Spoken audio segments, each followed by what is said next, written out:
Good morning. Craig Howard here. Happy to be with you again this morning.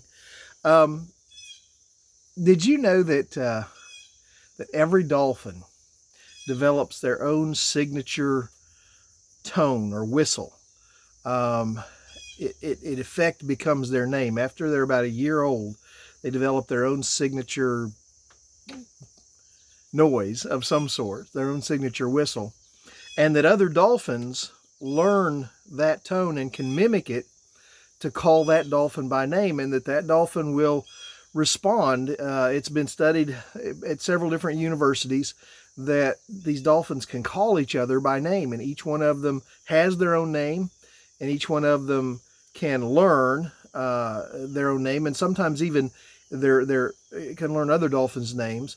And that even sometimes as much as 20 years later, if dolphins have been separated, they can make the call for that particular dolphin. They'll remember that name and call that dolphin by name. I just thought that was amazing.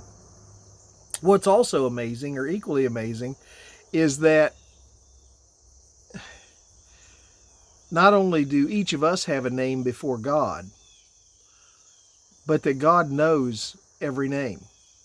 Every person that's ever lived on this world, God knows them by name. Not just Craig Allen Howard, but he knows Craig Allen Howard of Petersburg, West Virginia. There may be another Craig Allen Howard somewhere in this world, but I'm the only Craig Allen Howard of Echo Hollow in Petersburg, West Virginia. God knows me individually. He knows each of us individually. In fact, the Bible tells us in Luke chapter 10, verse 20, it says, "However, do not rejoice that the Spirit submits to you, but rejoice that your names are written in heaven." In other words, God is intimately aware of you. He's intimately aware of who you are.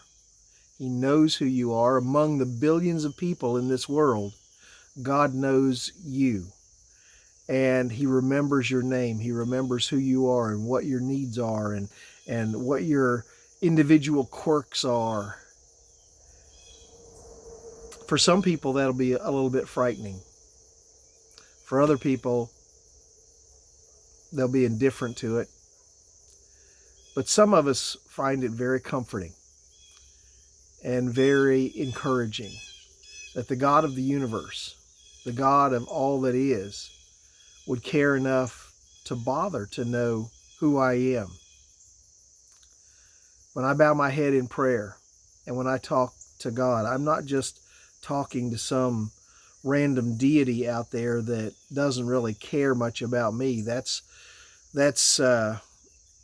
who some of the, I guess, like the Norse gods and some of the other the religions of days gone by, they would pray to these gods, not even knowing if their gods heard their prayers, not even believing whether or not their gods cared about who they were or what they were going through, believing that the gods were very selfish and very self-centered and probably wouldn't take much time to be concerned with what they were going through. What a terrible way to go through life, believing that your God or your gods really were sort of indifferent to your life and to who you are. But that's what they believed.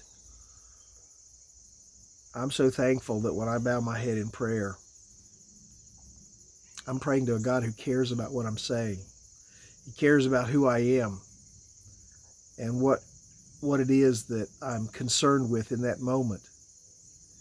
When I bow my head to pray for a friend who's in need, I can say, Heavenly Father, this is my friend, and you know him, and you know what he's going through, and you know what his needs are. And I know that my God hears me. I hope you understand how comforting that is. And I hope you have that kind of intimacy with God, that as you pray, you feel that intimate connection with him. If you haven't yet experienced that in your life, you can. All you have to do is go to God and talk to him and share time in his presence and let him speak to your heart. Well, I got a bunch of stuff I got to get into today. Hope you have a great day today. I'll talk to you. I'll see you let's see, what is today? Today is Friday. I guess I'll see you on Monday. God bless. Take care.